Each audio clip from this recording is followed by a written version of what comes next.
quand je te disais tout à l'heure humaniser le digital, c'est que en fait le parcours idéal que j'aimerais moi, c'est que de dire que si tu es en ligne, tu peux t'adresser directement à une vendeuse en magasin. Où nous, c'est là où encore on a cranté sur le sujet, mais vraiment, je voudrais que en fait nos vendeuses magasins qui historiquement conseillent nos clientes puissent conseiller une cliente en ligne. Et du coup, l'étape suivante, c'est celle-là. C'est comment la vendeuse peut contacter la cliente et comment la cliente peut contacter la vendeuse sans forcément être dans le magasin.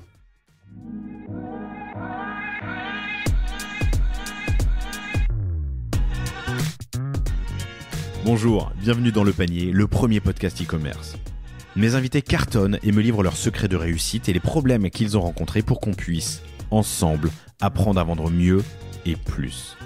Mon engagement ici est simple, avoir une conversation sans filtre et sans faux semblants, et à ce que vous repartiez inspiré des succès, mais également des échecs, de mes invités avec les bons outils et les bons réflexes.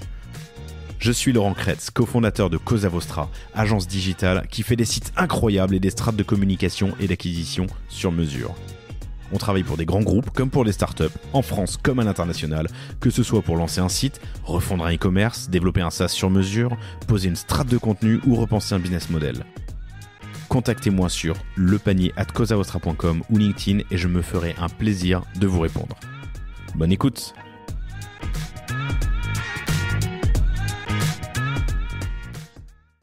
Bonjour à tous, très heureux de vous retrouver aujourd'hui pour ce nouvel épisode du Panier. J'ai l'immense plaisir, après 3 ans de discussion, 4 ans de discussion, je ne sais pas de quand ça date, de recevoir Romain Sabatier, qui est directeur e-commerce et omnicanal chez Etam. Salut Romain, ça va ? Hello, ça va et toi ? Ça va bien. Je crois que tu es rentré en contact avec moi à la suite de l'écoute du Panier il y a quelques années. J'ai creusé, je me suis dit, putain, il doit avoir des trucs intéressants à raconter. C'était le cas, je t'ai invité à plusieurs reprises et t'as enfin accepté. Je pense que c'est après l'épisode de We Are Jolly. Question de timing, ouais. Question de timing, c'est ça. De venir me raconter ce que tu fais, ce que tu as fait surtout chez Etam et au groupe Etam. Puisque Romain est arrivé d'abord pour le groupe Etam, dont tu vas nous parler dans un instant, qui est un groupe familial, qui a 5 marques très connues, avec Etam évidemment, mais d'autres aussi, qui a un accélérateur et qui accompagne quelques startups dans leur développement, dans leur croissance. Donc, tu es arrivé au groupe pour gérer le clienteling et le ship from store en cross sur les différentes marques et tu viens de passer sur la marque Etam à plein temps, enfin full. Il y a presque un an quand l'épisode sera sorti en mars 2023 pour gérer du coup le e-commerce et l'omnicanalité. Parmi les grands sujets que tu as traités, dans l'omnicanalité, en tout cas, il y a le sujet du clienteling. Tu vas nous expliquer ce que c'est. J'ai jamais fait d'épisode sur le sujet et c'est un sujet qui est passionnant. Nous, on avait fait une mission pour Dior de clienteling justement, mais qui était assez limitée par rapport à ce que vous avez fait chez Etam, qui est assez dingue. Tu vas me parler de Ship from Store. On va parler du présent, du passé, du présent et de l'avenir, de l'omnicanalité, du retail, de ce qui se passe dans un magasin.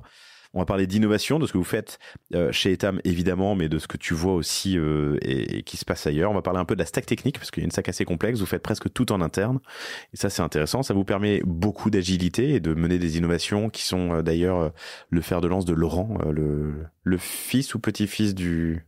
C'est le fils de Pierre Melchior et c'est actuellement le PDG du groupe. Le PDG du groupe. Voilà, ça nous fait plein de beaux sujets. Salut Romain, c'est cool de te voir ici.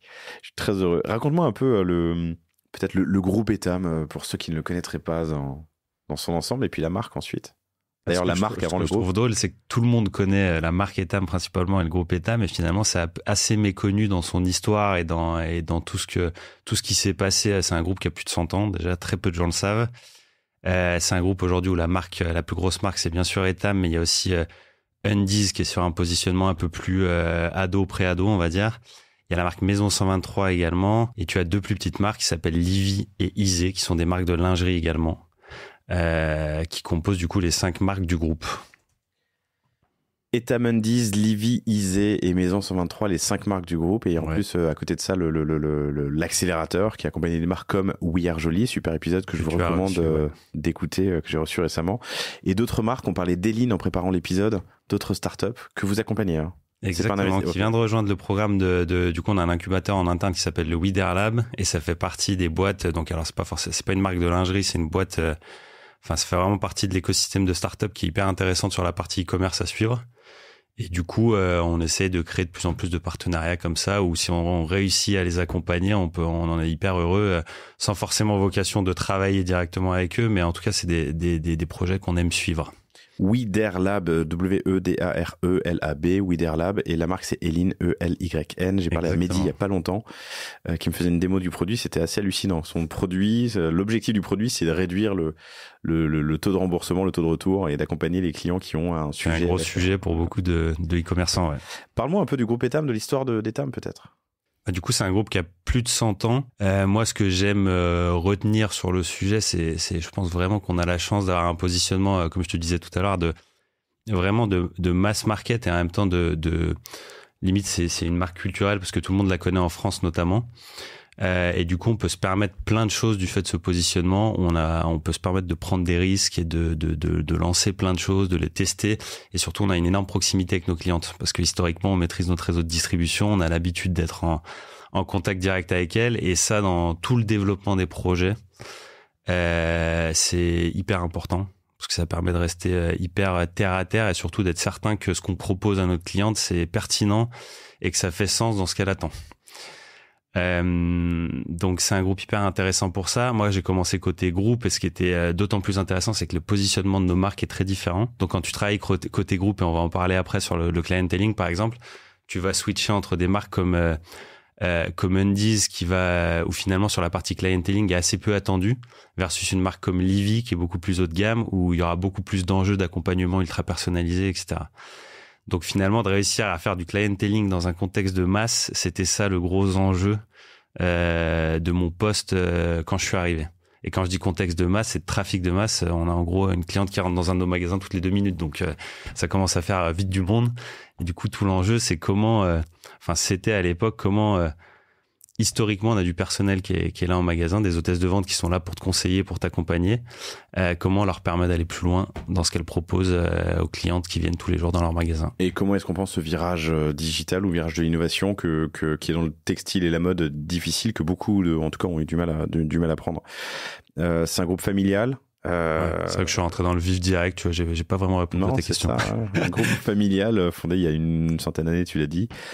Avant Covid, on parlait presque d'1 milliard. Quelle est la part du digital là-dedans ? Ça dépend comment on le compte, mais si on prend vraiment que la partie e-commerce et marketplace pure, c'est aux alentours de 15%. Ouais. Ok, donc c'est fat. J'imagine que la vache à lait, c'est moche dans le monde de la lingerie et de la dentelle. Le vaisseau mère. Le vaisseau amiral, c'est la marque Etam. Aujourd'hui, 1400 points de vente, c'est ça ? Au global du groupe. Au global du groupe pour toutes les marques dans tous les pays. Près, ouais. Ok. Et une présent dans plus de 50 pays. 50 pays, j'avais noté 15. Tiens, une question tout à fait que j'avais pas prévue, mais je te la pose. Tu parlais de Dundies qui est pré-ado, tu parles d'Etam. Question marché, quelle est la part ou la croissance ou l'importance qu'on donne aux culottes menstruelles dans le groupe ? Tu le sais ? C'est pas vraiment ton sujet, mais... Si, ça a été un des gros sujets de ces dernières années où c'était un produit qui était relativement nouveau et en plus un effet où ça a très vite décollé, sachant que il y avait pas que la culotte menstruelle, aussi on a fait du maillot de bain menstruel et des produits comme ça. Et en fait, ça va aussi être régulé. Alors, je sais pas t'expliquer exactement quelle va être la régulation, mais ça va être proposé en pharmacie aussi. Donc, la distribution va s'élargir. Mais chez nous, notamment en ligne, ça reste un des produits. Tu en es en train de faire le bilan de l'année 2023 sur les best produits de l'année 2023. La culotte menstruelle est dans le top 10 en termes de quantité vendue. En termes de quantité, ouais. pas seulement de progression. Non, de quantité vendue. Donc, ça reste un très gros marché. Okay, et un produit hyper... qui est bien à l'image du groupe, c'est-à-dire que c'est un produit technique qui demande un savoir-faire pour la faire correctement. C'est exactement comme un soutien-gorge. Et du coup, c'était assez naturel qu'on soit parmi les premiers à se positionner dessus. Ok, intéressant. Si on parle du groupe, il faut parler aussi d'innovation parce que c'est porté fort par Laurent et d'une approche, d'un paradigme qui est un peu test and learn. Moi, c'est aussi pour ça qu'au-delà du positionnement qui nous permet de prendre des risques aujourd'hui, que moi j'adore et c'est exactement pour ça que je suis ici. C'est qu'il y a une vraie culture de l'innovation et ce que je te disais dans l'intro, c'est pas du flan, c'est-à-dire que avant même de parler d'innovation technologique ou de ce qu'on veut, je te prends juste l'exemple d'Undies que tu as cité, marque qui est 15 ans l'année dernière qui vient d'avoir 15 ans en gros, monté 100% en interne. C'est une histoire, c'est de l'entrepreneuriat pur de 4 ou 5 filles qui se sont mis autour d'une table et qui se sont dit en fait il y a un marché à repenser avec des positionnements de marque de lingerie qui n'existent pas aujourd'hui. Comment on fait ça? Et de ça est né Undies par exemple. Tu peux me donner un ordre de taille des marques dans le groupe? Sans rentrer dans le détail des chiffres qu'on n'a pas forcément, mais... Si tu veux, c'est Etam la plus grosse, Undies, Maison 123 et Livy et Easy ensuite. Okay. Mais Livy, qui est un très bon exemple également, qui est une création interne. Comme Undies. Exactement. Ok, hyper intéressant. Toi, tu avais une marque avant de rentrer chez Etam. Ça s'appelait Sans Nom. Exactement, ouais. Raconte-moi un peu. Moi, je me marque suis... textile, exactement, vous avez du vêtement technique. En fait, notre kiff, c'était vraiment ça, c'était de se dire, on a commencé par du simple t-shirt comme beaucoup le font. On était encore au lycée quand on a démarré, avec un associé à moi qui s'appelle Johan, à qui je passe bien sûr le bonjour, qui travaille chez Lacoste aujourd'hui d'ailleurs. Donc vous êtes restés tous les deux dans la maille. On est restés dans la maille, ouais. On échange pas mal de trucs. J'ai l'impression d'avoir 2 carrières en parallèle. C'est ce que je dis tout le temps, tu vois. On est restés hyper proches et j'ai toujours l'impression de mener les deux. Des fois, j'ai l'impression de bosser chez Lacoste parfois, tu vois. Okay. On a commencé ça quand on avait 16 ans au lycée et en fait, très vite, on a voulu faire du vêtement technique. Donc, en travaillant des matières type Gore-Tex, etc. Et avec un positionnement plus mode, on va dire. Et la stratégie à l'époque, elle était absolument pas digitale, c'est ça qui est drôle. C'était vraiment, en gros, on faisait 10% de notre chiffre d'affaires en ligne et après tout le reste, c'était du wholesale parce qu'on se disait, si on veut être crédible en tant que petite marque qui se monte, il faut qu'on soit distribué par les meilleurs et par les distributeurs et les boutiques les plus crédibles dans le monde. Et c'est comme ça que petit à petit, en fait, on a commencé à bosser sur le marché français, très vite au Japon. Parce que c'était les meilleurs en termes de vêtements techniques et surtout en termes de distribution retail. Enfin, je sais pas si t'es déjà allé au Japon, mais c'est un des marchés qui est hyper intéressant et en termes de services, de plein de choses, c'est quelque chose à voir. Et en fait, en étant distribué au Japon, ça nous a donné une crédibilité en Europe pour se développer ensuite en Europe.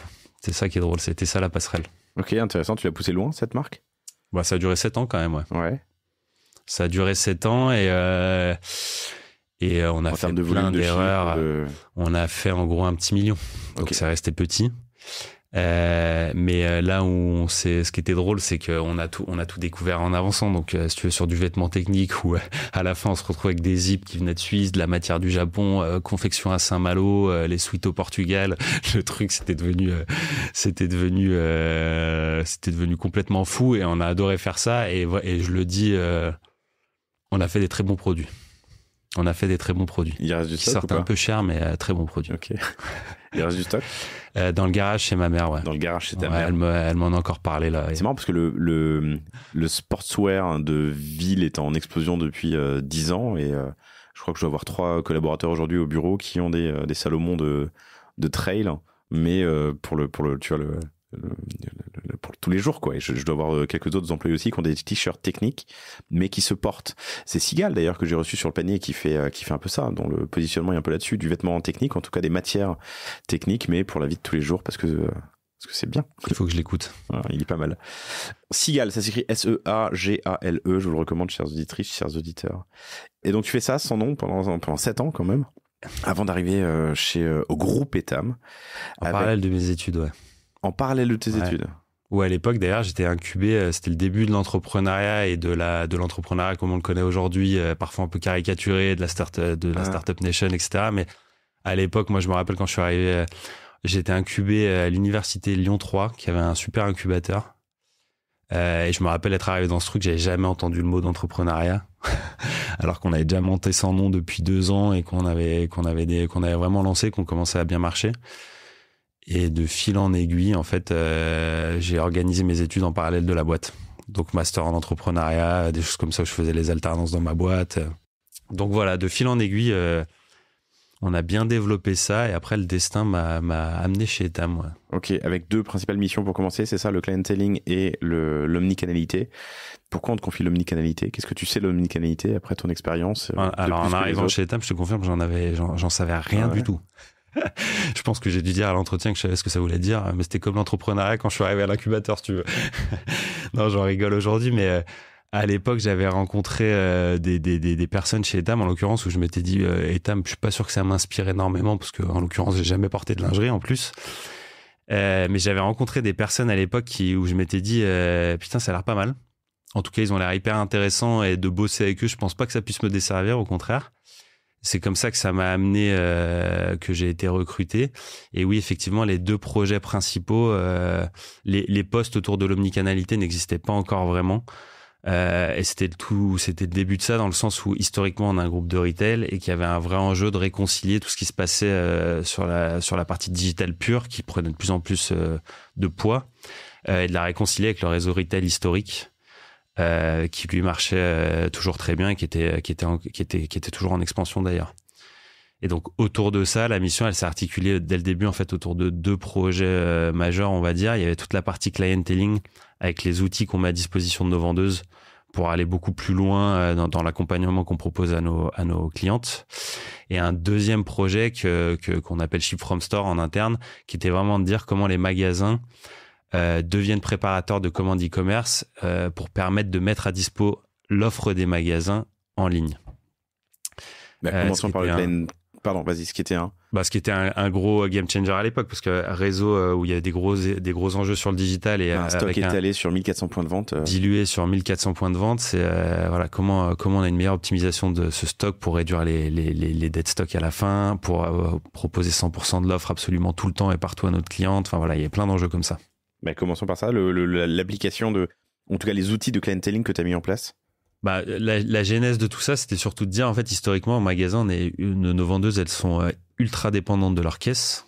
Donc, la caisse historique que tout le monde connaît, c'est-à-dire tu as un comptoir avec une caisse où, en fait, finalement, tu fais tout dessus et quand tu es en train d'encaisser une cliente, tu peux plus, je caricature un peu, mais tu peux limite plus consulter tes mails et tu peux plus rien faire. Donc, il y avait un gros enjeu de un, d'apporter de la mobilité.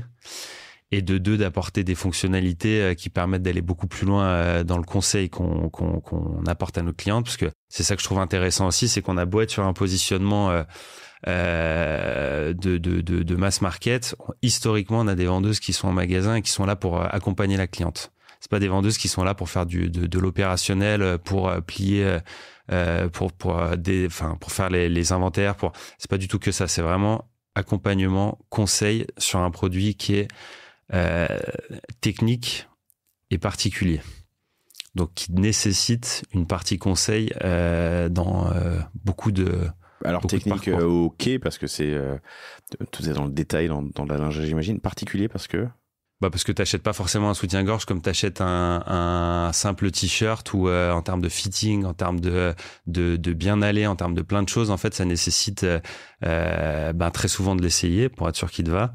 Donc, c'est un des sujets qu'on a en ligne aussi. Comment on peut pallier à cette étape-là qui est en magasin et une étape clé. Le VTO. Et pareil sur la partie conseil. Et un truc que j'aime bien dire aussi, tu vois, quand j'ai démarré chez Etam, la mission, c'était vraiment de digitaliser les magasins. Je pense que notre prochaine étape, c'est plus d'humaniser le digital maintenant. C'est comment cette partie conseil, justement, on arrive à la reporter sur le digital et à faire que, justement, on ait le même niveau de service en magasin et en ligne. Raconte-moi la première version de l'application. Il y avait quoi dedans ? Ou de l'outil que tu as mis en place, parce qu'il a fallu les équiper. Elles avaient leur vieille caisse à l'ancienne. Il fallait, tu m'as dit, de la mobilité, de l'accompagnement, et puis de pouvoir retracer un ensemble de... Et surtout, la brique mère de tout ça, on va dire, c'était la partie fidélité, parce qu'historiquement, on a un programme fidélité qui est hyper fort chez Etam. Et comment ça a démarré, je me rappellerai toute ma vie, je pense, c'était très drôle. Je suis arrivé, il y avait la brique fidélité qui existait déjà, qui m'a été présentée par un gars qui s'appelle Xavier, que je salue, qui est un gars génial. Brique fidélité en boutique ou en ligne, les deux ? Les deux. Ok. Mais en boutique, elle avait quelle forme ? C'était une carte ? C'était une carte, exactement. Et tu avais déjà cette brique fidélité qui existait sur la caisse, ou qui te permettait d'aller récupérer le compte fidélité de manière très classique. Voilà. Pour dire, en fait, l'enjeu, c'était de dire, historiquement, on va identifier la cliente quand elle passe en caisse, et finalement, on va lui proposer une promotion ou une offre sur quelque chose qu'elle a déjà décidé d'acheter. Et du coup, c'est beaucoup trop tard dans le parcours. Ah. Du coup, la mobilité, c'était pas juste pour simplifier opérationnellement la vie des hôtesses de vente, c'était surtout pour dire, du coup, si on veut vraiment aller plus loin dans le conseil, il faut être capable de connaître notre cliente plus tôt dans le parcours pour ensuite personnaliser tout ce qui va se passer ensuite. Et bien avant l'étape de paiement, qui est finalement la dernière étape du parcours magasin. Et du coup, ouais, ce gars dont je parlais, Xavier, qui m'avait présenté le truc en me disant putain, tu vois, on est en train de commencer à faire des trucs vraiment bien et tout. Là, on démarre tout juste. Enfin, qui m'avait présenté tout le truc où je m'étais dit, c'est vrai qu'il y a un potentiel de ouf. Et petit à petit, en fait, étape par étape, on a construit une équipe dédiée à ça avec Xavier justement. Et autour de cette brique centrale au niveau groupe pour aider les marques, principalement Etam, mais les autres aussi, hein, c'est ça? Exactement. Ouais. Donc là, c'est des équipes qui sont groupes. Et tout ce qui est hyper intéressant aussi, c'est que du coup, tu vas déployer ces outils-là dans l'ensemble des marques. Et une fois de plus, avec des positionnements très différents, donc pas les mêmes contextes, pas les mêmes enjeux.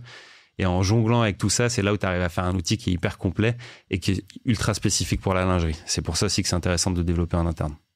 Et en fait, autour de cette brique fidélité, ensuite, on a construit toute la partie. Enfin, aujourd'hui, en gros, on a plus de 4000 vendeuses qui l'utilisent absolument toutes les 2 minutes, enfin, en permanence en magasin, quoi, tous les jours. Et surtout, on y viendra un peu plus tard, mais maintenant que c'est devenu une caisse enregistreuse, leur outil de clienteling, leur application la brique mobile, de paiement, justement, est venue compléter la brique fidélité. C'était une évolution. T'as 4000 caisses enregistreuses qui se baladent dans les magasins et qui peuvent découvrir, retracer les achats des clientes, les encaisser et puis leur proposer du service ta connaissance de stock. Tu peux bien sûr commander quand tu n'as pas l'article en ligne, l'article en magasin. On a des outils dédiés au fitting, justement à l'accompagnement au mesuré de la cliente, comment tu trouves les équivalents si ça lui convient pas. Enfin, on a plein de choses comme ça. Si t'as des clientes étrangères, notamment à Paris, c'est pas du tout les mêmes grilles de taille dans d'autres pays. Il y a toute la partie, bien sûr, retrait de commande en magasin. Ça fait partie des parcours omnicanaux qui sont hyper intéressants. Toute la partie retour également, qui était hyper... Enfin, ces 2 modules, ces 2 briques de l'application que j'adore, parce que quand on parle de parcours omnicanal, c'est vraiment les 2 premiers parcours dont on discute en général, parce que c'est... Aujourd'hui, je te donne juste l'exemple. On a une commande sur 2 en ligne qui se fait livrer en magasin. Donc c'est absolument énorme et c'est motivé aussi par le fait qu'on a un réseau de retail, comme je l'ai dit, qui est hyper dense et du coup tu as très souvent un magasin proche de chez toi. Du coup, à partir du moment où tu as une commande sur 2 qui est livrée en magasin, qu'est-ce que tu mets à disposition de ta vendeuse pour que ça se passe de manière hyper fluide pour la cliente et pour la vendeuse, que ce soit pas le truc hyper complexe, long et tout et qui fasse attendre tout le monde. Et c'est la même chose pour les retours. Pour ça qu'on parlait de ligne, tu vois, par exemple, quand on a commencé à parler des retours, nous, on avait déjà travaillé tout notre parcours de retour en magasin et du coup, très vite, les idées ont fusé, on a parlé d'énormément de trucs et c'est là où les discussions, après, ça t'ouvre les chakras complètement et tu t'imagines des trucs. Alors, restons sur le premier point qui est l'identification. La brique, la clé, c'est l'identification du client, de la cliente, on est d'accord? Ouais, c'est les mêmes parcours qu'en ligne, en fait. Vas-y. On a tous les sujets. Quand tu dis en ligne, notre enjeu d'identification, c'est de l'identifier, enfin, c'est de connaître ta cliente, quand elle arrive sur le site, mais en fait, on a reporté ces logiques-là en magasin. Et du coup, tu as énormément de scénarios. Typiquement, on parlait du mesuré, qui a un vrai objectif de service cliente pour qu'il y a énormément de clientes qui ne connaissent pas leur taille ou qui pensent la connaître et finalement qui se rendent compte que c'était pas forcément la bonne et qu'elle pourrait être beaucoup plus à l'aise dans ce qu'elle porte. Donc, ça fait vraiment partie aussi bien que l'essayage, ça fait partie des signatures, en fait, de vente en magasin. Et typiquement, le mesuré, tu vois, il y a des parcours très simples qui sont de dire, si vous voulez, je vais prendre votre taille avec mon maître, c'est la vendeuse qui te propose ça. Et du coup, si vous voulez, tout simplement, à l'enregistrer sur votre compte pour que dans 2 mois, quand vous reviendrez ou la semaine prochaine, en fait, vous n'aurez tout simplement plus à vous poser la question, vous la retrouverez naturellement. Et si demain, tu décides d'acheter en ligne, pareil, tu n'auras plus à te poser la question, tu feras confiance à ce que on a vu ensemble lors de ta dernière visite en magasin. Du coup, typiquement, tu vois, ça donne du sens à, du coup, si vous avez un compte, on peut l'enregistrer dessus, sinon on peut en créer un, etc. T'as de la friction à la création de compte, à l'enregistrement de ce type de données? Non, parce que je pense qu'on a la chance d'être une marque, une fois de plus, historique et une marque de confiance. Du fait qu'on soit présent dans le paysage, notamment français, depuis toujours, en fait, je pense que déjà, on a énormément de clientes qui sont déjà encartées chez nous.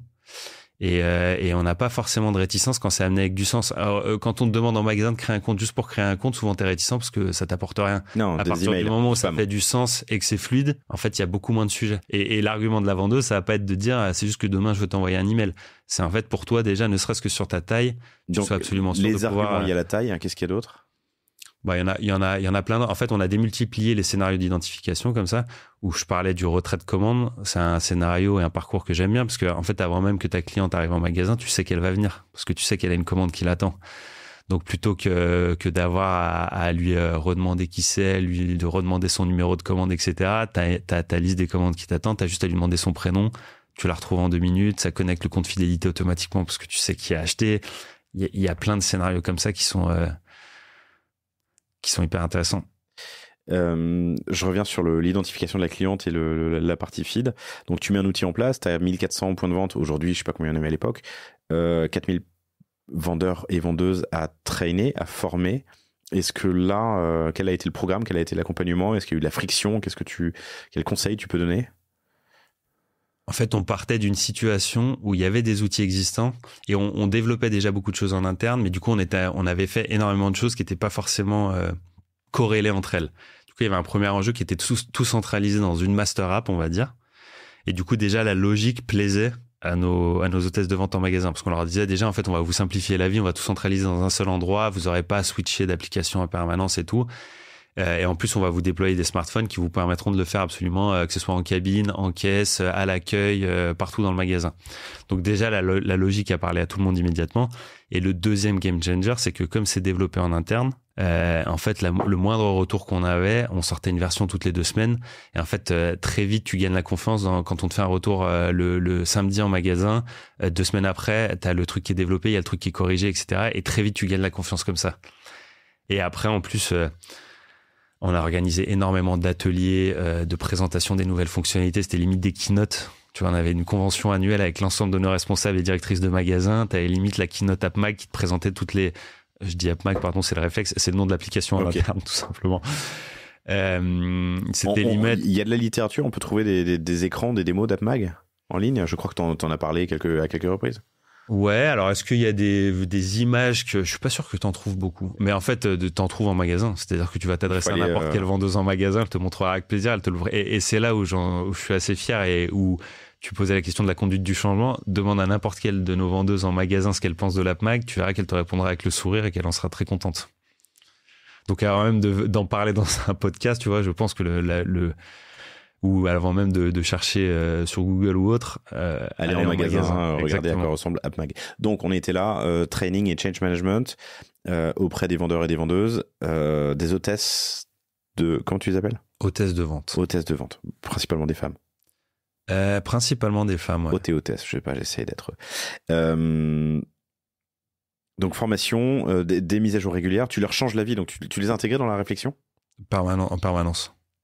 Donc dans les phases de création, co-création, dans les parcours UX, dans l'app, dans tout. C'est-à-dire qu'en fait, il faut. Moi, j'étais là depuis quand on a démarré. Je venais d'arriver. Autant dire que j'avais jamais acheté de lingerie, etc. Donc en fait, faut rester très très humble par rapport à ce que tu penses pouvoir apporter. Et tu vois, on n'a pas développé le truc en mode vas-y, on se fait une roadmap sur 10 ans, on va faire un truc de ouf et tout. Ça a été au début au jour le jour, c'est-à-dire que quels sont les gros pain points en magasin, comment on peut régler ça, c'est quoi les derniers retours que tu as eu des magasins pilotes. Et on a démarré comme ça, où ce qui est génial et beaucoup plus simple qu'en e-commerce, c'est qu'en fait tu as ton réseau de magasins où tes vendeuses, elles sont avec toi, elles sont dans le même bateau que toi, et c'est elles qui te font les retours en live. Donc on avait un pool de magasins pilotes, quelques magasins dans chacune des marques, avec des flagships, mais aussi des plus petits magasins pour coller à toutes les typologies de mag.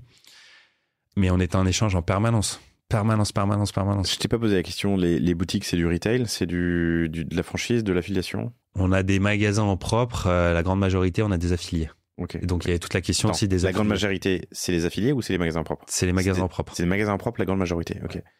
Et sur les affiliés, non mais les affiliés, tu leur donnes un outil qui leur permet de vendre mieux et plus. Mais ça pose après la question de certains moyens de paiement, etc. Tu peux pas forcément tout déployer partout.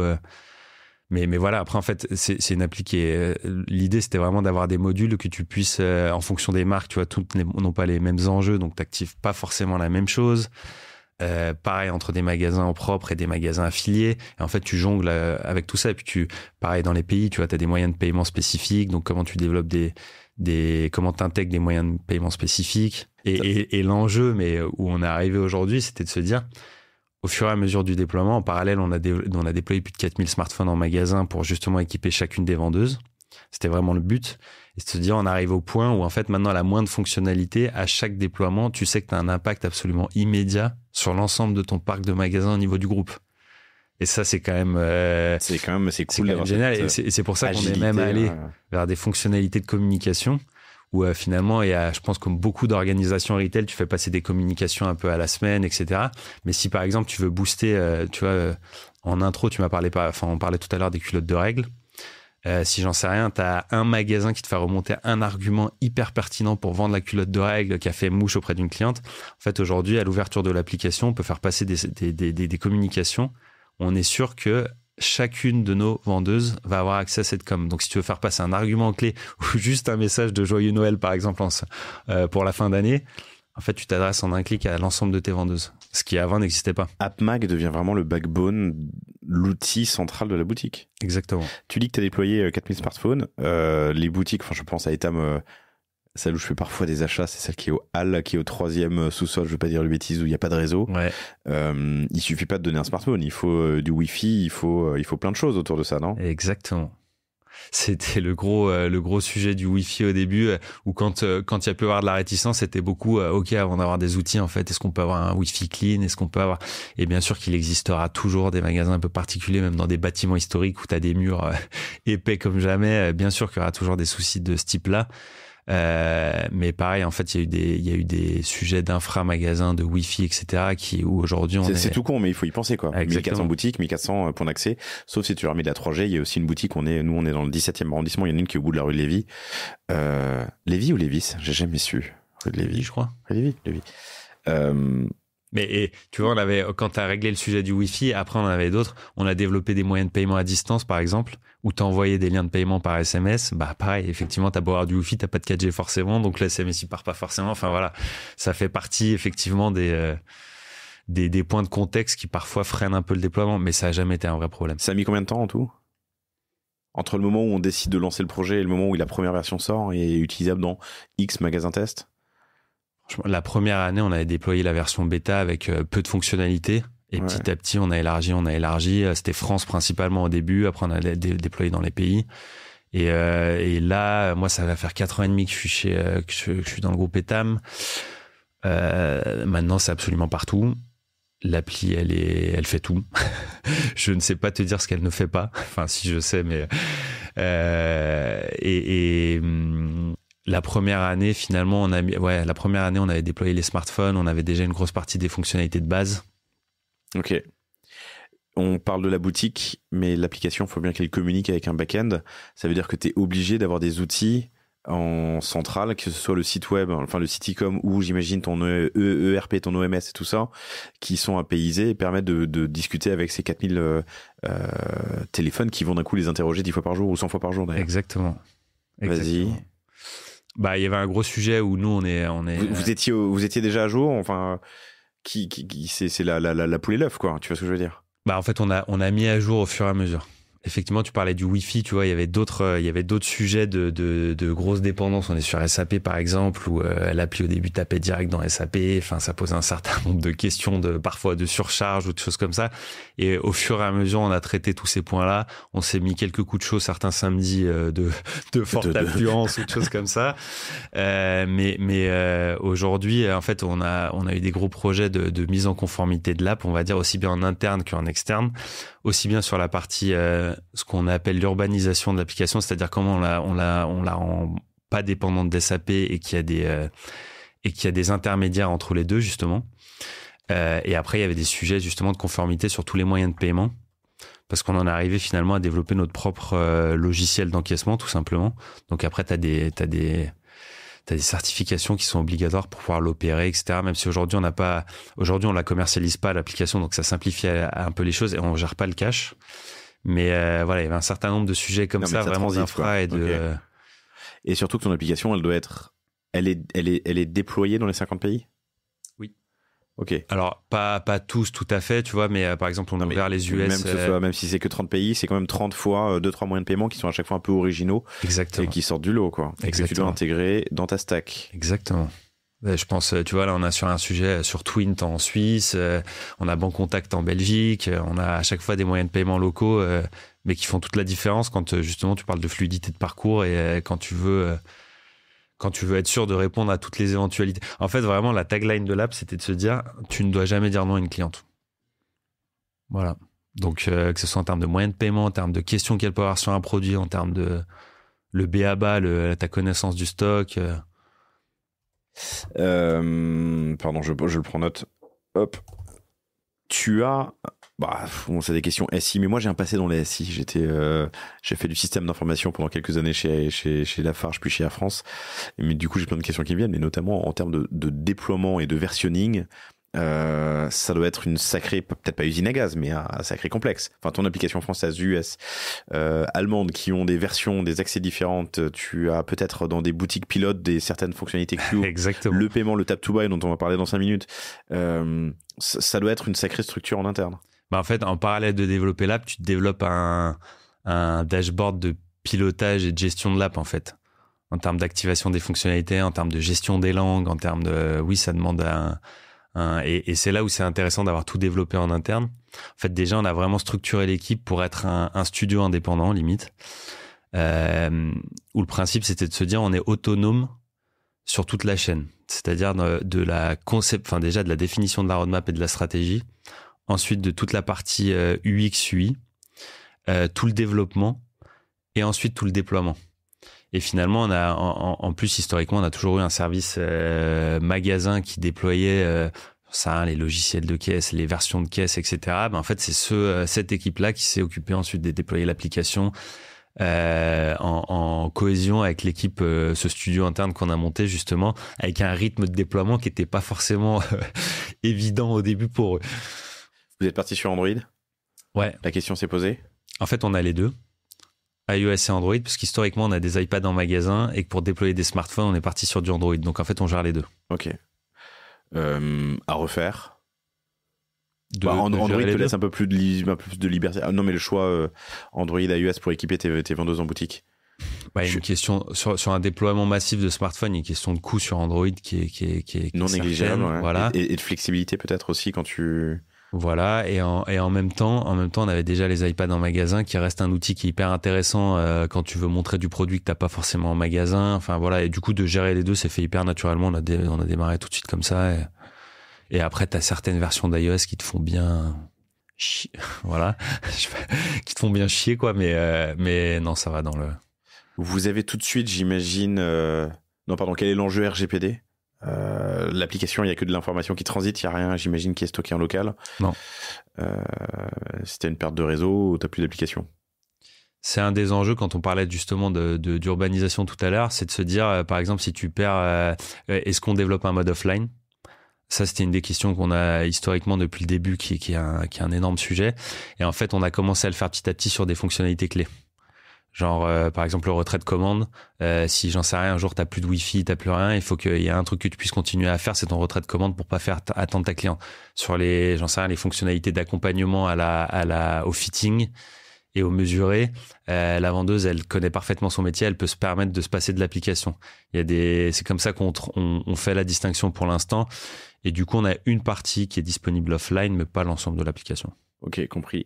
Sur quel KPI, qu'est-ce que tu as mis en place à l'époque et encore aujourd'hui de suivi de la réussite, de l'efficacité d'AppMag pour les vendeuses-vendeurs ? Alors déjà, il y a une jauge très naturelle où on parle même pas de KPI. Est-ce que quand tu te rends en magasin, ce qui est hyper intéressant, c'est que il n'y a pas de filtre. C'est-à-dire que si c'est bien, on te le dit. Nos équipes magasins, c'est ça qui est hyper intéressant. Si c'est de la merde, elle te dit c'est de la merde. Si c'est bien, elle te dit c'est bien. Okay. Si c'est génial, elle te dit c'est empirique, mais ça marche. Voilà. Et en fait, au moins, tu passes pas par 4 chemins, tu perds pas de temps. Du coup, le premier KPI, c'était est-ce que nos équipes magasins sont contentes ou pas. Donc, pendant très longtemps, ça a été le KPI principal. Et après, est-ce que nos clientes sont contentes, bien sûr. Est-ce que ça permet vraiment de leur apporter quelque chose? Et après, on a développé sur les parcours clés type retrait de commande, retour de commande. Là, on a commencé à développer des indicateurs et sur ton taux d'identification en magasin, quel cross-sell t'as réalisé lors d'un retrait de commande. Ton taux d'identification, c'est sur 100 personnes qui rentrent, combien t'en as identifié ? Ouais, et on distingue même le visiteur de la cliente. C'est-à-dire que par exemple, très souvent, quelqu'un qui vient retirer une commande, c'est un visiteur, mais c'est pas une cliente. C'est-à-dire qu'il l'a pas forcément acheté. Ok. Donc, dans ton trafic, tu fais la distinction entre les deux parce que, donc, sur tes tickets, donc, pour les personnes qui ont réellement acheté, qu'on appelle des clientes, du coup, combien étaient rattachés à leur compte fidélité versus les visiteurs, ou vu que l'enjeu, en plus, c'est d'identifier plutôt dans le parcours. Tu parles d'une visite en boutique. On est soit visiteur, soit acheteur. Oui, enfin, soit visiteur, soit client. D'accord. Oui. Tu peux pas identifier un visiteur qui aurait été client dans le passé ou ailleurs ou en ligne, que tu n'identifies pas. De toute façon, lui, il est perdu et c'est impossible de l'identifier. C'est impossible de rattacher les wagons. Tout dépend, parce que si on parle de parcours omnicanaux, une fois de plus, la commande, on en parlait tout à l'heure, ta cliente, elle a passé commande en ligne. Pareil, on a des logiques d'identification en ligne, donc très souvent, tu sais qui c'est avant qu'elle arrive en magasin. Et tu vois, je te donne un autre exemple justement dans ces scénarios-là qui sont hyper intéressants. En intro, on a parlé un peu de la RFID justement avant de commencer à enregistrer. Avant de commencer à enregistrer, on en reparlera pour vous, chers auditrices, chers auditeurs. Tu vois, sur la RFID, par exemple, sur le process de retour, quand tu vends un article et que quand tu vends un article, par exemple, en magasin et que tu as connecté le compte fidélité de la cliente, si elle vient faire un retour, aujourd'hui, vu que chaque article a un numéro unique, donc le fameux numéro RFID, on est capable, juste en scannant le QR code RFID de l'article, de retrouver toute la vie de l'article. Donc, c'est-à-dire quand est-ce qu'il a été acheté, où est-ce qu'il est acheté, si c'est de la marketplace, du e-commerce, un autre magasin, ton magasin. On est capable de savoir avec quelle vendeuse il a été, quelle vendeuse a fait la vente et surtout quelle cliente l'a acheté, est-ce qu'elle avait un compte fidélité rattaché. Donc, en fait, dans un seul scan de l'article en question, on va réussir, par exemple, à reconnecter automatiquement le compte fidélité de la cliente. Et ça, c'est un autre très bon exemple de scénario d'identification hyper fluide. Et sur un retour d'un produit qui est toujours tagué RFID. Exactement. Et tu arrives à retracer l'historique de l'achat et donc du produit et donc de la cliente. Ok, hyper intéressant.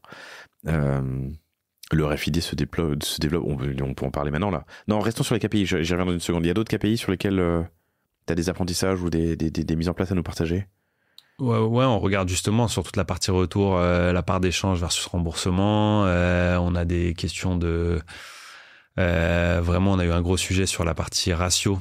Pardon, je pense à autre chose en même temps, c'est pour ça que je dis ratio, mais vraiment sur toute la partie des parcours omnicanaux, comment tu arrives à transformer une cliente qui est venue pour faire un retrait de commande, comment tu arrives à lui proposer quelque chose en récupérant notamment son parcours en ligne, ce qu'elle a pu consulter, du panier abandonné, des choses comme ça, ou pareil, là, il y a énormément de use cases qu'on a mis en place qui sont... ou qui réconcilie vraiment ce qui était l'objectif de base, qui réconcilie vraiment ce qui s'est passé en ligne et ce qui s'est passé en magasin. Et ce que j'aime bien, c'est qu'en fait, t'es pas du tout motivé par une question de... On veut à tout prix que nos vendeuses sachent exactement ce que la cliente a regardé en ligne, etc. C'était surtout que nos clientes, de plus en plus et tous les jours plus, ça arrive en magasin en disant « J'ai vu ça en ligne, est-ce que vous pouvez me le retrouver ?» Est-ce que vous l'avez? Qu'est-ce que c'est? Elles n'ont pas forcément le nom du produit, elles n'ont pas forcément ça. Et l'enjeu, c'était que très facilement, la vendeuse puisse retrouver tout ça. Un catalogue produit disponible et searchable bien facilement par les vendeuses. Ok. On revient au RFID après, mais il y a un autre sujet moi dans l'app que je voulais aborder. Je l'ai abordé d'ailleurs avec Lisa Nakam de Jonac dans un super épisode sur l'avenir du retail qu'on a enregistré pour Magma, dont vous entendez souvent parler sur le panier. Chez Jonac, il y a une partie du CRM qui peut être gérée par les vendeuses ou les patronnes de boutique directement depuis la boutique et ça fait partie de leurs enjeux. Est-ce que ça peut être aussi le cas? Est-ce que c'est aussi le cas dans AppMag? Ouais. Vas-y, raconte-moi. Quels outils, comment, quel parcours ou quel cas d'usage? Avant même de parler de CRM, en fait, on se disait tout simplement, là, on a l'habitude, c'est le fonctionnement habituel, c'est que quand tu es en magasin, tu entre guillemets, t'attends que la cliente passe la porte de ton magasin. Donc, en tant que vendeuse, comment maintenant, toi, tu peux aller t'adresser à la cliente, à distance notamment. Et on a fait quelques initiatives, tu vois, avec du push de SMS sur certains événements particuliers dans des magasins, sur les baisses clientes de certains magasins, des choses comme ça. Finalement, qui marchent sans forcément être game changer. Mais par exemple, on teste d'autres initiatives où maintenant pour moi, la suite logique de l'application, c'est tout ce qu'on appelle le commerce conversationnel. Tu vois, quand je te disais tout à l'heure, humaniser le digital, c'est que en fait, le parcours idéal que j'aimerais, moi, c'est de dire que si tu es en ligne, tu peux t'adresser directement à une vendeuse en magasin. Il y a d'autres marques qui le font très bien. Tu vois, je sais que la Fnac le fait très bien. Je sais que Decathlon le fait très bien. Ou nous, c'est là où encore on a cranté sur le sujet. Mais vraiment, je voudrais qu'en fait, nos vendeuses magasins qui historiquement conseillent nos clientes puissent conseiller une cliente en ligne. Et du coup, l'étape suivante, c'est celle-là. C'est comment la vendeuse peut contacter la cliente et comment la cliente peut contacter la vendeuse sans forcément être dans le magasin. Ok, donc vous autorisez aussi ou c'est une direction, l'accès dans l'autre sens, quoi. Exactement. Donc l'acheteuse, la cliente, depuis, je sais pas, le site web ou depuis un WhatsApp, comment elle WhatsApp, exactement. Là, on commence à le faire par WhatsApp. Elle peut contacter une vendeuse ou une patronne de boutique? Exactement. Je mets des féminins partout, je suis désolé, hein, vous ne voulez pas, chers auditrices, chers auditeurs. Ouais, parce que c'est le cas pour le coup. Le ou la patronne de boutique, via WhatsApp pour la cliente, et ça arrive dans AppMag pour le... C'est ça la cible, exactement. Ok. Et qu'après tu puisses gérer toute la vente justement via l'application avec du partage produit par SMS, du paiement à distance. Mais du coup, tu as bien associé un numéro de téléphone au compte client en plus. Oui. Ok. Bonjour madame mais parce machin, que je me souviens bien que vous avez acheté tel ou tel produit et l'autre que vous avez acheté en ligne, est-ce qu'il vous a plu? Ok. Par exemple. Okay. Et je pense que Jonak t'en a peut-être parlé aussi, mais parce qu'il y a un switch qui s'opère. Alors ça prend du temps et c'est pas encore tout à fait la clé unique, mais historiquement c'est l'email, la clé des comptes clientes, la clé l'ID, on va dire, cliente dans un parcours omnicanal. De plus en plus, c'est le numéro de téléphone. Le numéro de téléphone qui est lui aussi unique. Exactement. Ok. Hyper intéressant. Quel outil là pour la partie CRM? Donc c'est du développement en interne, j'imagine, pour les connecteurs, mais il y a une plateforme que vous utilisez? On est sur Salesforce, nous. Ok. Et c'est Salesforce qui permet la connexion WhatsApp? Alors non, pour l'instant on le fait avec WhatsApp Business ou avec WhatsApp Business, exactement. Ok. Putain, c'est très cool, très cool.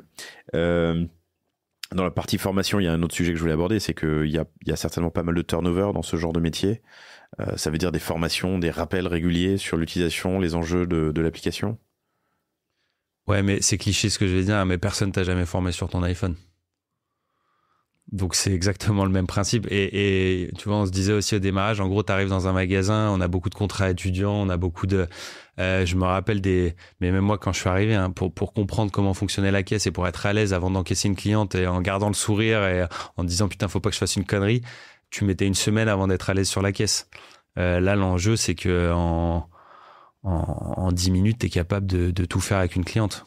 Même si t'as jamais vu l'application avant. C'est cliché, mais ça marche bien. Hein. T'as jamais formé sur ton iPhone. Bah non, connard. Non, mais ouais, c'est le même, c'est exactement le même principe. Encore 2-3 petits sujets sur le AppMag, on va dire. Je reviens sur le RFID, puis après on va parler de Tap to Pay, qui est tout neuf, qui a quelques semaines quand on enregistre cet épisode. Le RFID, tu m'as donné le cas d'usage des retours, par exemple. Je pose un produit, je le scanne et je sais directement l'historique du produit. C'est aussi utilisé comme pour le passage en caisse ou pas? Comme ça peut l'être chez Decathlon, chez Uniqlo? Ouais, bah déjà pour redonner un peu de contexte, en fait la RFID quand ça a été déployé, c'était beaucoup pour la partie gestion des stocks, donc opérationnel stock, sur toute la partie inventaire, que ce soit en entrepôt ou dans nos magasins. Et surtout, c'était un peu la base obligatoire si on voulait déployer des projets de Ship from Store. C'est-à-dire qu'avant de demander aux magasins de préparer des commandes, il faut être absolument sûr du stock qu'ils ont. Sinon, très rapidement, tu crées de la frustration en ligne parce que tu n'es pas capable d'honorer ce que tu as promis à ta cliente en ligne. Donc ça, c'était un premier point. Aujourd'hui, on est passé à 2 inventaires par semaine. Je sais même pas te dire à combien on était auparavant, mais c'est le jour et la nuit. Et en fait, très rapidement, vu qu'on développe tout en interne, on s'est rendu compte qu'au-delà de la partie opérationnelle stock, tu pouvais développer des use cases vraiment de clienteling et d'expérience client qui sont complètement fous et que tu trouves pas forcément sur des outils du marché. Et je pense que le plus connu, c'est toute la partie borne. Tu vas chez Uniqlo, tu vas chez Decathlon, tu mets tes articles dans un bac. Ben, en fait, s'ils sont lus, c'est grâce à la puce RFID qu'il y a sur le produit. Donc nous, on a développé nos propres bornes également. Et en fait, sur le même bac que notre application, vu qu'on a développé le paiement sur l'application, on était capable de le faire sur une borne. Ouais. Pareil, du coup, on a développé notre front de borne, etc. Et d'ailleurs, on a aussi une application B2C à destination de nos clientes où tu as un mode en ligne et un mode magasin où tu peux te pointer dans le magasin, scanner tes propres articles et t'encaisser toi-même. Okay. Sur le même bac que la borne, l'application vendeuse. En fait, on a tout dupliqué à chaque fois, on a tout déployé comme ça. Et du coup, la RFID permet justement... Alors, on a certains magasins qui ont effectivement, quand tu passes en caisse, ça lit automatiquement le produit parce que t'as ce qu'on appelle un tabletop, c'est un gros lecteur. En gros, tu as juste à passer le produit dessus pour que ça le lise.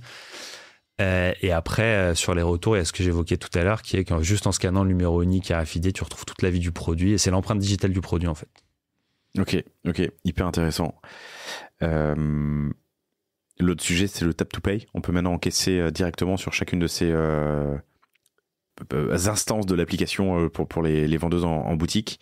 Donc d'un coup, tu te retrouves avec 4000 caisses enregistreuses potentiellement. Ouais. Raconte-moi cette mise en place.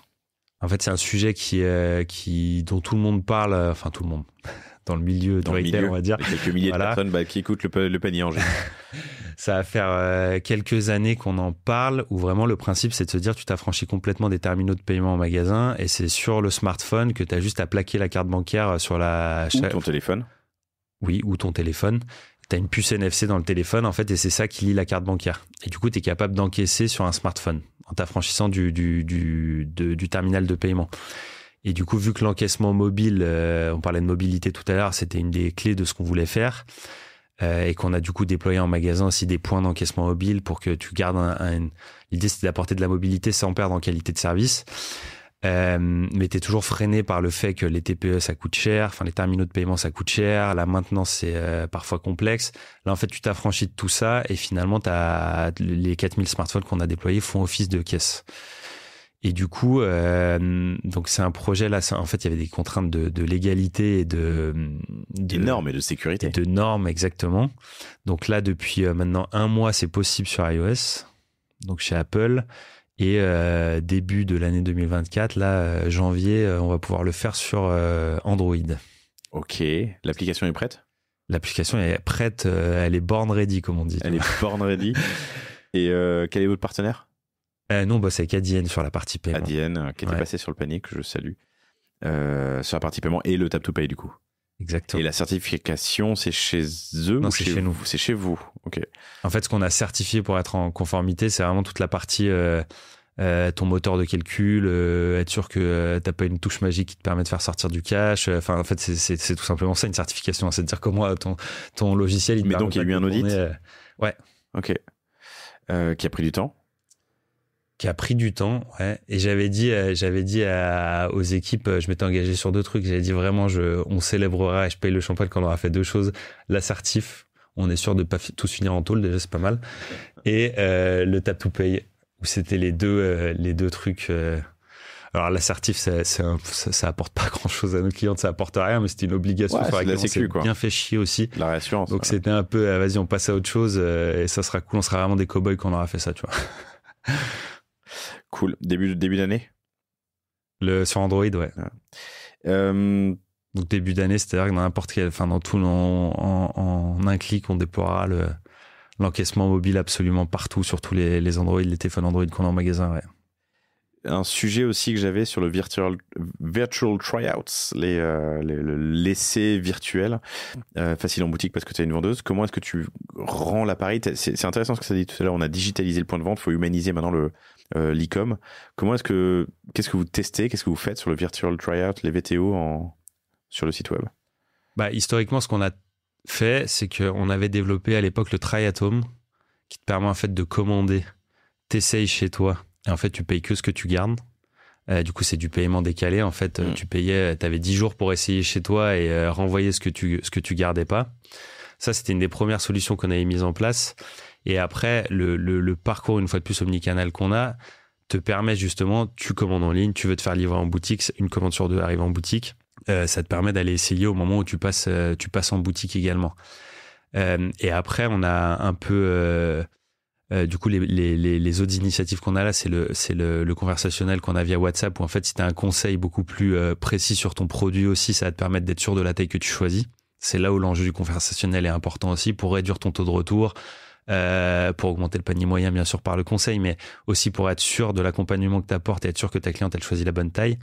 Et après, on a eu un énorme sujet de toute la partie les client reviews, les avis clientes, la réassurance communautaire, qui est que on a un programme de feed qui est hyper important. On a une cliente qui fait confiance à la marque et qui est assez engagée auprès de la marque. C'est comment, en fait, historiquement, on le faisait pas. Comment on collecte de l'avis produit post-achat en magasin et post-commande en ligne. Et comment, du coup, cet avis qui est collecté sur le produit, il va alimenter ta fiche produit et avec des choses que tout le monde connaît aujourd'hui. C'est-à-dire que, en termes de qualité, qu'est-ce qu'en disent les clientes? En termes de sizing, est-ce que c'est parfait? Est-ce que c'est un peu trop grand? Est-ce que c'est un peu trop petit? Et du coup, c'est pas encore du virtual try-on, comme tu dis, mais ça te donne déjà un aperçu hyper précis, du produit. Et ça, on avait un gros enjeu, on était encore dans un truc où, en fait, il y avait, des avis clients qui étaient collectés côté magasin et c'était un autre partenaire en ligne. Là, on vient de tout merger pour avoir un seul partenaire omnicanal. Tout ce qui est collecté en magasin alimente le e-com. Tout ce qui est collecté côté e-commerce va bientôt alimenter le magasin. C'est-à-dire que via notre fameuse application, on va aussi mettre à disposition ces arguments-là de la vendeuse. Qu'est-ce qu'en disent les autres clientes, les contentes comme les mécontentes, comment ça fit, le rapport qualité-prix, le confort, tout ça. Ok, c'est vraiment une super app. J'ai dit virtual tryout tout à l'heure, mais c'est try-on évidemment. Ouais, les deux marchons. VTO. Ok. On a même pas encore parlé du ship from store, mais vous avez dû unifier les stocks avec la RFID. J'imagine que maintenant t'as un stock presque à l'instant T et réel sur l'ensemble de tes magasins. Le ship from store, c'est un nouveau métier qui s'est ajouté pour une vendeuse en boutique qui n'existait pas avant. Comment est-ce que ça s'est fait et comment est-ce que ça s'intègre à AppMag? Bah, en fait, c'est pareil, tout est question de logique et comment t'expliques ça à tes équipes magasins. C'était de dire, en fait, vous avez, depuis maintenant très longtemps, vous pouvez commander des articles lorsque vous les avez pas en stock. Ce qui a été un énorme game changer pour vous. C'est-à-dire que déjà, grâce à ça, vous dites beaucoup moins non à une cliente. Tu dis pas non, j'ai pas la taille, j'ai pas le coloris, etc. Et du coup, là, c'était l'effet inverse. C'était de dire, bah, votre cliente, vous savez que c'est quasiment tout le temps la même, celle qui est en ligne et celle qui est en magasin. Il faut que quand elle soit en ligne, pareil, on lui dise jamais non. Et du coup, il faut qu'elle puisse avoir accès au stock magasin. Donc ça a été le gros changement, mais finalement avec une logique derrière. Et finalement, ça a été accéléré par le Covid, où l'acculturation à tout ça s'est fait très naturellement, parce que dans le contexte où finalement les magasins étaient fermés, le seul moyen de valoriser et de continuer à vendre le stock qui était immobilisé en magasin, c'était le ship from store. Et du coup, on a gardé des magasins ouverts justement pour faire de la préparation de commandes, pour pas perdre ce stock tout simplement. Et du coup, dans ce contexte-là, à l'instant T, tout le monde s'est dit putain, mais oui, c'est une évidence en fait. Donc il y a eu plein de sujets de conduite du changement, bien sûr, hein, et des sujets comment tu fluidifies la préparation dans un contexte magasin qui est absolument pas fait pour ça à la base. C'est là où c'était intéressant de développer notre propres outils aussi, parce qu'on a pu faire vraiment des trucs efficaces. Mais finalement, le Covid a permis de très naturellement et de manière très logique faire comprendre à tout le monde que c'était clé dans un groupe comme le nôtre qui a une fois de plus un parc retail hyper fort et où si on veut vraiment cranter en digital, ça doit faire partie de nos outils ouais. Et donc ce métier qui change et on ouvrira dans 3 minutes là sur la suite du retail, l'avenir du retail selon toi, enfin de la boutique. Est-ce que donc ça fait 4 ans? 4 ans et demi, ouais, un peu plus même. Est-ce qu'il y a j'ai plus de notion quelles erreurs vous avez pu faire dans le déploiement d'AppMag, dans la formation, dans les fonctionnalités peut-être qui étaient développées qui servaient à rien, ou d'autres que vous n'avez pas développées ou développées trop tard? On en a fait plein, mais c'est pas des erreurs, c'est oui, enfin des fois prise de risque, c'est beaucoup de naïveté. Ok. Beaucoup de naïveté, même moi qui venais pas d'un environnement tech particulier, etc. T'es très naïf au début, et c'est ça qui est bon en fait. C'est que vas-y, tu fais des déploiements le vendredi, on en rigole, mais c'est peut-être pas évident pour vous, mais on sort jamais une qualité de site un vendredi. Voilà, des trucs où c'est pas des erreurs en fait. Et à chaque fois, ça a pas été fait, ça a été fait à l'écoute des gens qui utilisent en fait. Donc il y a pas d'erreur. Il peut pas y avoir d'erreur. Et toujours avec ce paradigme dont tu me parlais, qui est un peu au lieu de tout péter, c'est d'avancer étape par étape, calculer, vérifier, contrôler, et puis pierre par pierre, quoi. Ouais, je reste persuadé que si on avait voulu l'écrire, quand je suis arrivé chez Etam, j'avais voulu écrire, là on en serait aujourd'hui, c'est juste impossible en fait. Faut trust de process, tout simplement. Faut étape par étape, mettre un premier pied dans un truc, même si t'es pas certain, tu testes, avances. Tu vois, on parlait de l'encaissement. Au début, vraiment, on s'est posé la question, putain, est-ce qu'on se lance là-dedans? Parce que si on se lance là-dedans, ça veut dire que derrière, il y a des contraintes légales, faut savoir gérer du paiement, faut savoir, une fois de plus, être certifié.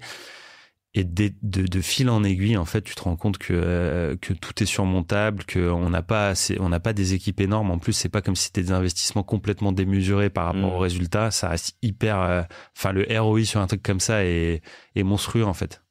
C'est une petite équipe qui développe ça. On a 2 devs, un à plein temps et un en part-time, on va dire. Un UX, un mec qui fait de la QA. Et... La Digital Factory? En fait, on distingue vraiment. Il y a notre Digital Factory qui fait nos sites e-commerce et nos applis B2C. Ouais. Et on a une équipe dédiée aux applications internes. Ok, d'accord. Et c'est l'équipe dédiée aux applications internes qui est toute petite, c'est ça? Ouais. Ok. Et la Digital Factory, c'est combien de personnes? Enfin, la partie e-com et B2C? Je veux pas dire une connerie, environ 25 personnes. Ok. Ouais, mais ça reste... Pour toutes les marques du groupe. Ouais, pour l'ensemble des outils que vous avez et versus le milliard. Après, t'as une DSI, etc. Ouais, mais ça, c'est un autre sujet.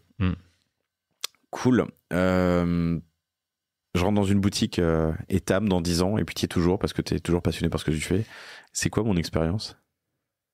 C'est quoi ton expérience? Moi, j'ai jamais été partisan de la boutique digitalisée à mort. Le principe je me rappelle à l'époque, on disait qu'une boutique a été digitalisée quand tu avais un iPad, quoi. Quand l'iPad était visible et qu'il te faisait passer des images comme sur le meuble chez ta grand-mère où tu as les photos qui défilent dans le cadre digital, là, qui était le cadeau de l'année 2002. Voilà. Moi, je suis plutôt partisan du truc où le digital est invisible, en fait. Le digital, il passe par la vendeuse qui t'accompagne et en fait, c'est pas des trucs qui sont obvious, qui sont ultra show-off. C'est vraiment le digital pour, une fois de plus, jamais dire non, en fait. Et que tout soit d'une fluidité extrême. Et en fait, je considère que sur la partie, on a beaucoup parlé d'omnicanalité et de retail, mais aujourd'hui, le gros de ce que je fais, c'est quand même sur la partie e-commerce, e-commerce pur. Pour moi, le principe de nos sites e-commerce, ça doit être le même. C'est-à-dire que le fonctionnel doit être au service de la marque et du marketing. C'est pas le fonctionnel qui doit prendre le pas sur la marque. C'est pas faire de la tech pour faire de la tech. C'est pour moi la tech invisible au profit de l'humain et de la marque. Pour moi, c'est ça la clé de ce qu'on fait. Ok. C'est une belle conclusion pour cet échange. 2 secondes peut-être encore sur l'accélérateur We Dare Lab. Les liens entre Etam, les apprentissages que vous avez dans des startups et que vous pouvez appliquer aux marques du groupe ou inversement les enseignements des marques du groupe que vous pouvez conseiller aux startups. Ça fait partie de tes prérogatives. Il y a un système de parrainage, je crois, non? Il y a un système de parrainage et après, ce qui est hyper intéressant, tu vois, tu as reçu We Are Jolly, c'est que il y a une fraîcheur sur plein de choses, sur une partie communication, une utilisation des réseaux sociaux, une utilisation de plein de choses où cette fraîcheur-là fait du bien à des marques qui sont où on n'est pas du tout en retard sur ces sujets-là, mais en fait où c'est hyper important de se renouveler et d'avoir cette fraîcheur-là, ça fait du bien. Ça te remet dans des... Enfin, c'est ça que je trouve génial, c'est que des petites marques comme ça, petites, pas du tout dans le sens péjoratif, mais par rapport à un Etam qui est historique, c'est qu'elles te mettent un coup de pied au cul. Ouais. Tu te rends compte que t'as beau être beaucoup plus établi, en fait, elles font des choses bien mieux que toi aussi. Et c'est ça qui est hyper enrichissant des deux côtés, en fait. Cool. WeDareLab.com et Etam, évidemment. Qui est géré par Céline chez nous, qui est hyper intéressante aussi. Il y a combien de personnes qui sont au groupe et en transverse? Au siège, on est un peu plus de 600. Mais là, il y a des employés Etam. Marque. Dans les 600, en fait, tu as les fonctions groupe. Ouais. Donc, tu as parlé de la DSI, il y a les fonctions RH, finance, etc. Et après, tu as des équipes au sein des marques où ça comprend, les 600 comprennent toutes les équipes au sein des marques également. Oui, c'est ça. Mais et les personnes qui sont que groupe et pas marque, tu le sais ça ou pas? Je ne saurais même pas te dire comme ça la part des... Cool. Romain, c'était un plaisir de te recevoir. J'espère, chères auditrices, chers auditeurs, que cet épisode vous a plu. Il est disponible aussi en vidéo. Il sera disponible sur mon compte sur YouTube. Vous pouvez retrouver Romain sur LinkedIn, Romain Sabatier, S-A-B-A-T-I-E-R, sur LinkedIn. Et évidemment, allez faire un tour chez Etam. Vous savez quoi, allez faire un tour en boutique Etam et demander à voir AppMag. J'allais dire aller faire un tour sur le site aussi, mais on a quasiment pas parlé de e-commerce finalement, mais bon, c'est passé hyper vite. Cool. Merci à toi. Merci à vous, chers auditrices, chers auditeurs, et je vous souhaite une excellente journée. Je vous dis à bientôt. Salut Romain. Ciao. Merci d'avoir écouté cet épisode du Panier jusqu'au bout. J'espère qu'il vous a plu. Si c'est le cas, abonnez-vous pour ne rater aucun épisode. Parlez-en autour de vous et surtout, laissez-moi une note et un commentaire 5 étoiles sur Apple Podcast. N'hésitez pas non plus à le partager à chacun de vos amis dans le business. Chaque nouvel auditeur est une victoire. Si vous avez besoin de lancer ou refondre votre site internet, de créer un Shopify ou un WooCommerce, de performer avec une stratégie de contenu efficace, n'hésitez pas à me contacter à l'adresse lepanier@causeavostra.com. On se fera un plaisir de vous répondre. Et enfin, et surtout, inscrivez-vous à la newsletter du panier sur lepanier.io. À bientôt pour un prochain épisode.